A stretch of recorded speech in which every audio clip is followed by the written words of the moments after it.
হাদিসে আছে প্রত্যেকটা নেকি লেখার সময় রমজান ফেরেশতা তো আল্লাহকে জিজ্ঞেস করবে, আল্লাহ 70 লিখবো? আল্লাহ বলবে না, আরো বাড়াইতে হইব। কেডা নাম ক? আব্দুল আউয়াল। আচ্ছা তো লেখ 700 লেখ। না না 7000 লেখ। না না 70,000 লেখ। না না 7 লক্ষ লেখ। এক সেজদা 70 লাখ লেখ। কসম আল্লাহর তাফসীর আছে 7 কোটি লেখো, 70 কোটি লেখো, 70,000 কোটি লেখো।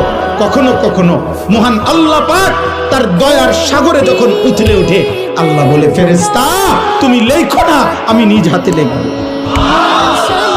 সাআকতুবু সাআকতুবু, আমি লিখব। আমি তুই পারতি না ফেরেশতা, তোর কম্পিউটারে দুধ ধরে না, তোমার কলম হইতো না। আমার বান্দার সেজদা এটার নেকি, রোজা এটার নেকি, আমি উঠাবো। আমি